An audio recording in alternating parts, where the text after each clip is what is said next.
김하인 작가가 쓴 소설 국화꽃 향기라는 책이 있습니다.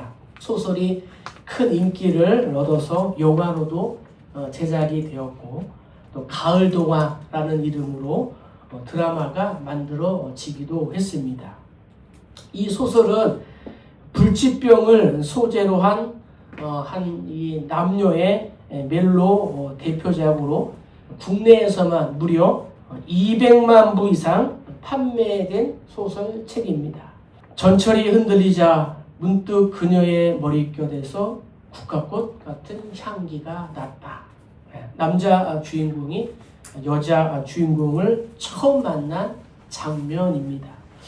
소설 속 남자 주인공은 여자 주인공을 처음 만났을 때의 느낌을 국화꽃 향기로 기억했습니다. 영화 국화꽃 향기에서도 여자 주인공은 라디오에 자신의 사연을 이렇게 보냈습니다. 지금이라도 남편의 향기를 더 기억하고 싶은데 암세포에 자리를 많이 내주면서 그렇게 된 것 같습니다.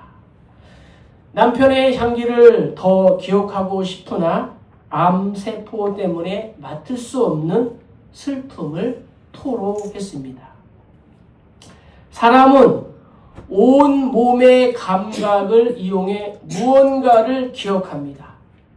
눈으로 본 모습뿐만 아니라 그곳의 향기와 소리, 때로는 분위기까지 기억합니다. 그래서 이것을 프루스트 현상이라고 말합니다. 어떠한 노래를 들으면 노래를 듣던 당시의 상황을 떠올리고 특정한 향기를 맡으면 그때의 그 장소의 일을 추억하게 된다는 것입니다. 우리는 구원받은 자들로서 망하는 자들에게나 모든 사람들 앞에서 정말 그리스도의 향기인 줄로 믿습니다. 바울이 고린도 교회 성도들을 향하여 그렇게 말했다는 거죠. 바울은 그리스도인들을 그리스도의 향기로 표현합니다. 이 향기로 표현된 이 헬라어 단어는 유오디아라고 합니다. 따라합시다. 유오디아. 예, 뜻은 기쁘게 하는 것. 기쁘게 하는 것. 우리는 하나님을 기쁘시게 또 사람을 또 즐겁게 하는 그리스도의 향기인 줄로 믿습니다. 그래서 베드로도 이렇게 고백했어요. 너희가 이방인 중에서 행실을 선하게 가져 너희를 악행한다고 비방하는 자들로 하여금 너희의 선한 일을 보고 오시는 날에 하나님께 영광을 돌리게 하려 함이라 했습니다. 나의 삶을 통해서 예수 그리스도를 보여주라는 거예요.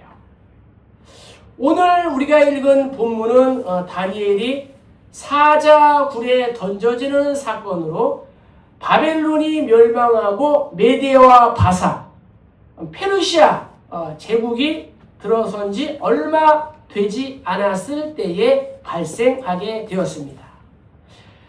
다니엘 생애 말년에 일어난 사건이며 가장 극적이고도 반전의 승리를 보여준 사건이다 라고 말씀드릴 수가 있습니다.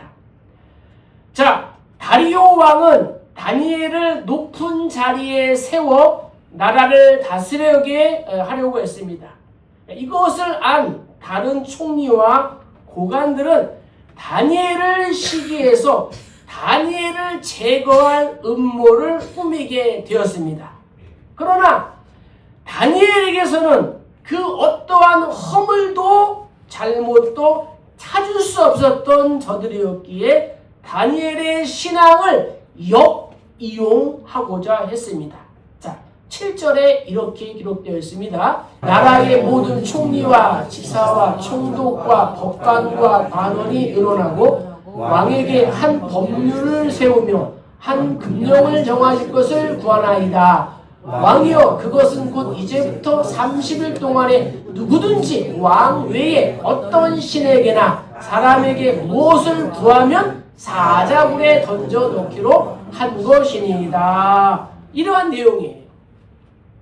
30일 동안 누구든지 지고와 남녀노소 빈부귀천을 막론하고 왕 외에 어떠한 신에게나 또한 사람에게나 무엇을 구하면 사자굴에 던져 넣기로 한 거예요.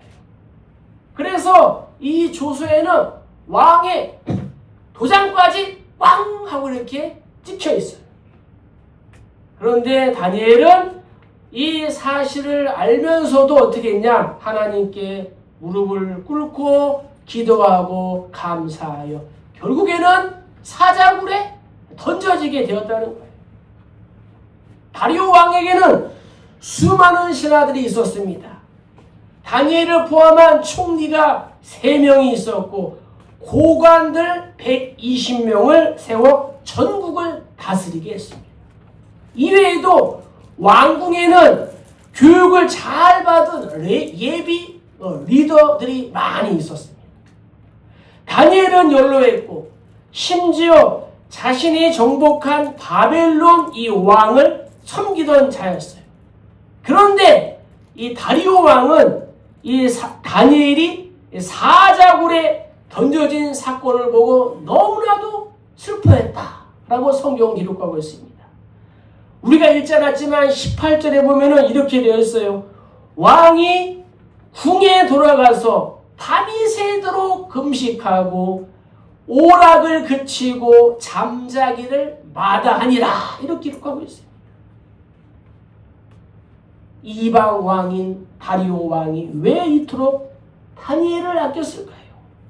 자신의 말 한마디면 죽기까지 충성할 수 있는 수많은 신하들을 두고도 왜 이렇게 다니엘이라는 한 사람을 두고 애통하며 금식을 했을까? 뜬 눈으로 밤을 샜을까? 그것은 바로 이 다니엘에게 선한 영향력이 있었기 때문이라는 거예요. 세상의 수많은 지혜자와 신하들이 가지지 못했던 하나님의 자녀가 지닌 그리스도의 향기를 가지고 있었기 때문입니다. 그래서 복음은 결코 가려질 수 없는 선한 영향력을 가지고 있는 거예요. 예수님께서도 이렇게 말씀하셨습니다. 너희는 세상의 빛이라. 산 위에 있는 동네가 숨겨지지 못할 것이요 라고 말씀했습니다. 자, 오늘 말씀을 통해서 우리가 선한 영향력을 흘려보내기 위해서 몇 가지 준비해야 할 사항들이 있습니다. 자, 우리 3절을 읽겠습니다. 다니엘은 마음이 민첩하여 총리들과 고관들 위에 뛰어나므로 왕이 그를 세워 전국을 다스리게 하고자 한지라. 아멘. 선한 영향력을 우리가 세상에 흘려보내기 위해서는 첫째, 충성된 탁월한 이 탁월함을 갖추어야 한다라고 성경은 말씀하고 있습니다. 오늘 우리가 읽은 3절은 다니엘이 어떠했냐? 마음이 민첩했다. 다른 총리와 고관들보다 뛰어났다. 이렇게 성경은 기록하고 있습니다. 다니엘은 하나님의 영, 성령이 함께하는 그러한 사람이었습니다. 그래서 다니엘은 하나님으로부터 뿐만 아니라 다리오 왕에게도 인정을 받았다는 거예요. 하나님이 함께한 다니엘에게는 세상 사람들과 다른 무언가가 있었다는 거죠. 보통의 지식인들과는 달랐다는 거죠. 세상의 지혜자가 흉내낼 수 없는 탁월함이 있었다는 겁니다. 이 사실을 깨달았던 다리오 왕은 다니엘을 세워서 전국을 다스리게 한 것입니다. 이렇게 비범한 능력은 결코 숨겨지지 않는 것입니다. 또한 다니엘의 영혼을 주장하고 계신 하나님 역시도 숨겨지지 않았다는 거예요. 하나님의 탁월하심이 다니엘의 삶에도 드러나게 됐습니다. 땅의 지혜가 하늘의 지혜를 따라갈 수 없는 것입니다. 다니엘은 그 존재 자체가 탁월했다는 거예요. 총리와 고관들은 다니엘을 끌어내기 위하여 철저히 조사했지만 어떠한 허물도 발견되지 않았습니다. 어떻게 이 일이 가능할까요? 성경 4절에 기록되어 있습니다. 성경 4절에 보면은 그가 충성되어 아무 그릇됨도 없고 아무 허물도 없었다라고 이렇게 기록하고 있습니다. 그러니까 다니엘은 공적인 업무뿐만 아니라 사적인 생활에서도 충성된 사람이었다는 거예요. 게으르지 않고 사람들의 눈치를 보지 않았다는 거죠. 모든 면에서 하나님의 사람으로 살고자 온전히 충성했다는 거예요. 세상에는 뛰어난 사람들이 많이 있습니다. 그러나 많은 사람들이 훌륭한 지혜를 그릇되게 사용합니다. 자신의 이익과 욕망을 위해서 상대방을 끌어내리고 자신의 추악한 것을 덮기 위하여 사용합니다. 그러나 진정한 탁월함은 무엇입니까? 진정한 실력은 무엇입니까? 자신에게 맡겨진 일을 신실하게 감당하는 것입니다. 하나님과 세상 앞에 자신이 가진 지혜와 이 권위를 충직하게 사용하는 것, 그것이 바로 참된 실력이고 탁월함이라는 거예요. 하나님은 충성스러운 성품과 동시에 탁월함을 갖춘 자를 사용하십니다. 아무 노력도 하지 않고 게으르게 살면서 하나님이 나를 사용하실 것이라는 이러한 착각에 빠지지 말아야 한다는 거죠. 부지런하여 열심을 품고 게으르지 말고 주를 섬기는 그러한 종이 되어야 된다는 거예요. 하나님은 악하고 게으른 종을 나무라십니다. 반면에 착하고 충성된 종은 칭찬하시고 그에게 더 많은 것을 맡기신다는 거예요.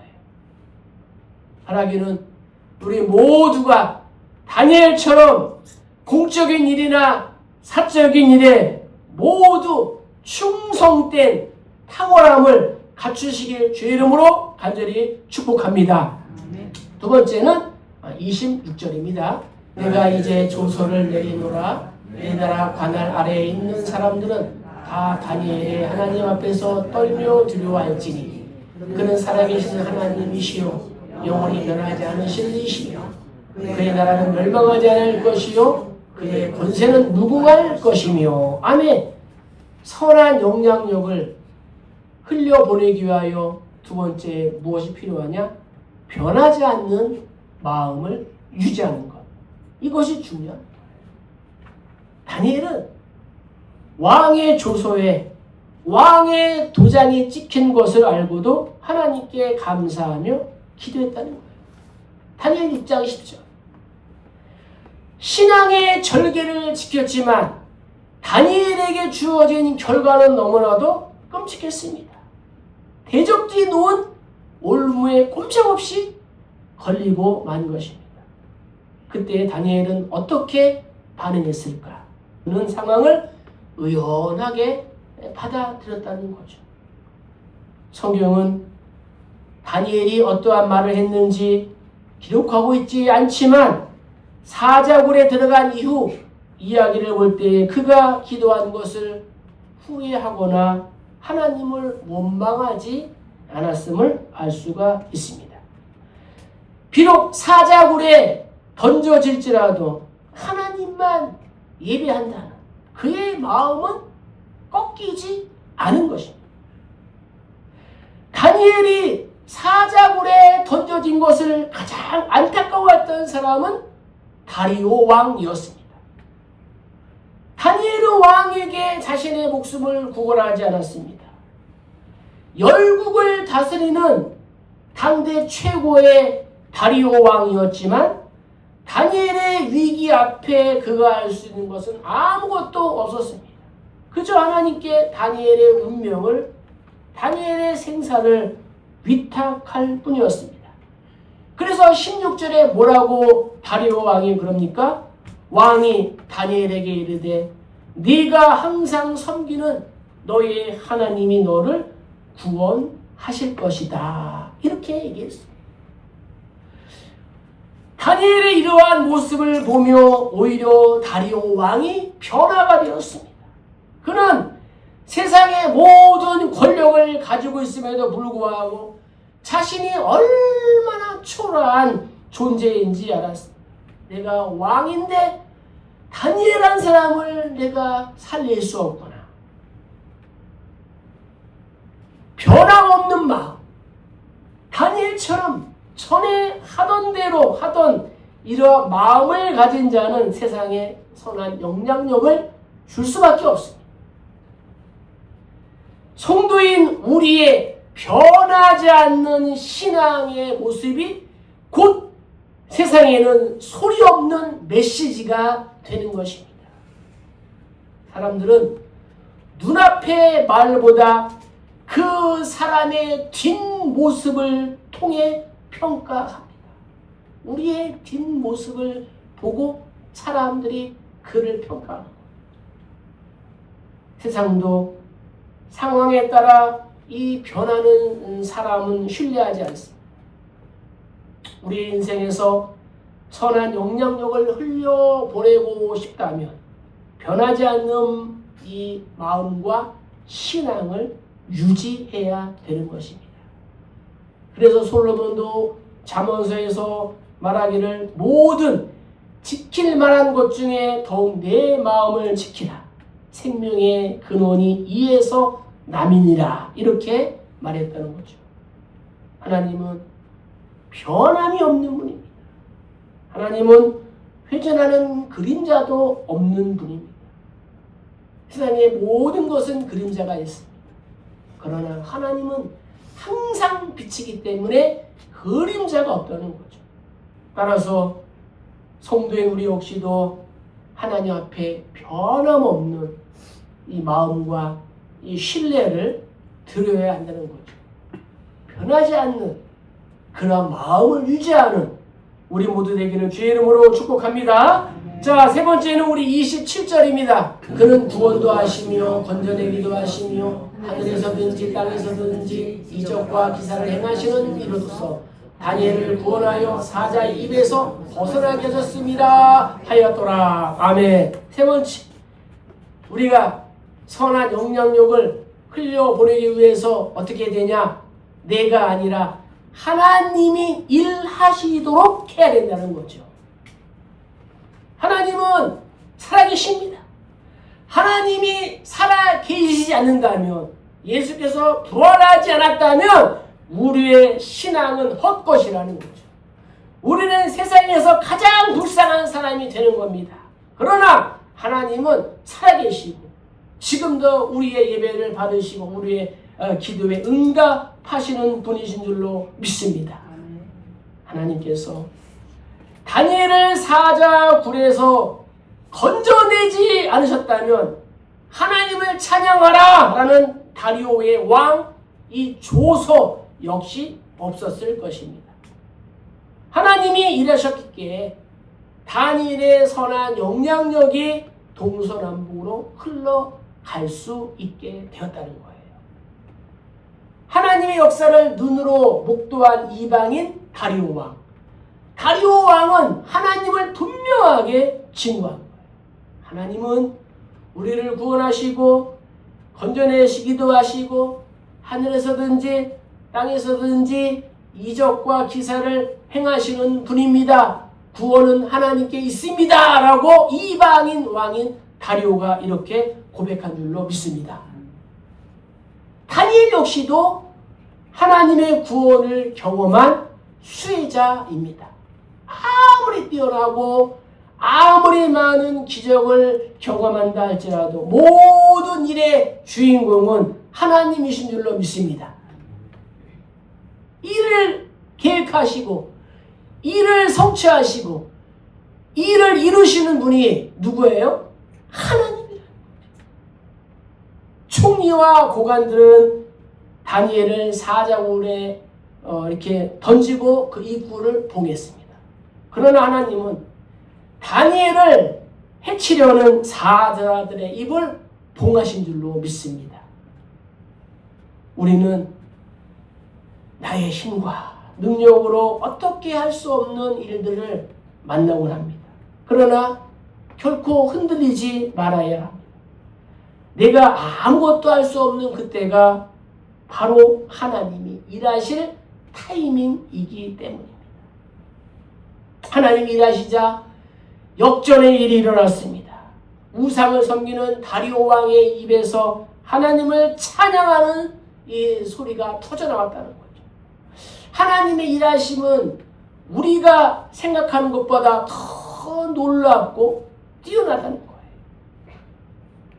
물론 언제나 우리를 사자굴에서 건져내시는 것은 아닙니다. 하나님은 때로는 환난을 허용하시기도 하시고 또 질병을 주시기도 하시고 또한 순교의 현장을 허락하시기도 하십니다. 그러나 그 순간에도 하나님은 일하신다는 거예요. 순교의 피가 흐르는 곳마다 복음이 피어났습니다. 순교의 터 위에 교회가 세워졌습니다. 예루살렘과 유대인과 이 로마의 이 박해가 임했지만 이방 땅 곳곳에서 교회가 세워지게 되었습니다. 수많은 고난이 있었기에 지금 나에게도 복음이 전해지게 된 것입니다. 다니엘 당시 나라가 왕이 4번이나 바뀌었습니다. 세상의 영광이라는 왕궁에서 다니엘은 살았습니다. 그러나 그 왕궁은 아름다운 곳이 아니었습니다. 세상의 유혹과 사탄의 모략이 가득한 곳이었습니다. 왕궁의 사람들은 더 높은 곳에 오르기 위하여 서로를 헐뜯고 서로를 향하여 짓밟았습니다. 경쟁자들을 제거하기 위하여 왕에게 수없는 아첨을 하는 등 온갖 권모 술수가 넘쳤습니다. 그러나 다니엘은 가장 더럽고 세속된 그러한 곳에서 하나님의 사람으로 살았다는 거죠. 세상의 악취가 가득한 곳에 그리스도의 향기를 흘려보냈다는 거예요. 우리 모든 그리스도인들은 세상에 보내진 하나님의 대사인 줄로 믿습니다. 대사에 대한 사전적 정의를 찾아보니까 이렇게 기록되어 있습니다. 나라를 대표하여 다른 나라에 파견되어 외교를 맡아보는 최고 직급 또는 그런 사람, 국가의 의사를 전달하는 임무를 가지며 국가의 원수와 그 권위를 대표한다. 이 사람이 대사라는 거예요. 그러면 저와 우리 모두는 누굽니까? 하나님 나라의 거룩한 대사인 줄로 믿습니다. 우리는 지고와 남녀노소 빈부귀천을 막론하고 누구든지 하나님 나라를 대표하는 그러한 영적인 대사라는 거예요. 하나님께서 하나님의 나라가 어떠한 곳인지 보여주기 위하여 나를 이 세상 나라로 보내신 것입니다. 내가 있는 곳, 나의 가정과 직장과 학교는 하나님이 나를 보내시는 곳이라는 거예요.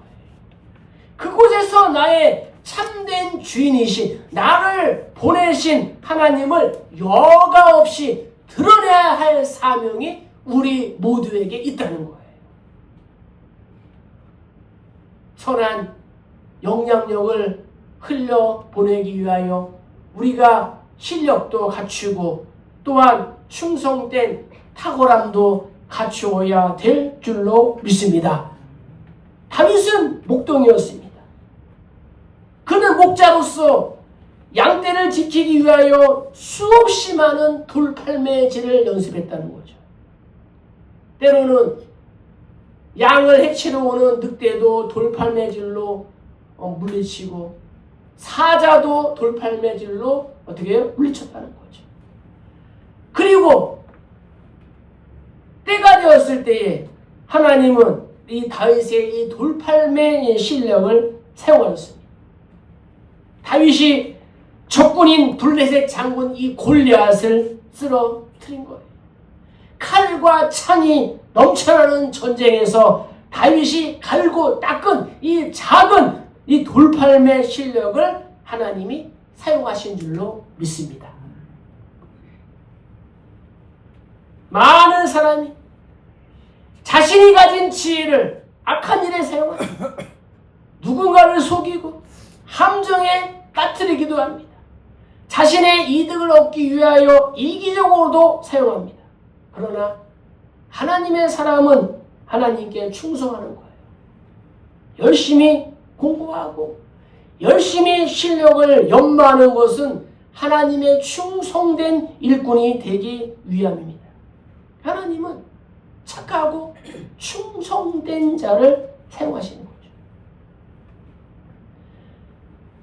말씀을 마칩니다. 바울은 이렇게 권면합니다. 종들아 두려워하고 떨며 성실한 마음으로 육체의 상전에게 순종하기를 그리스도께 하듯 하라.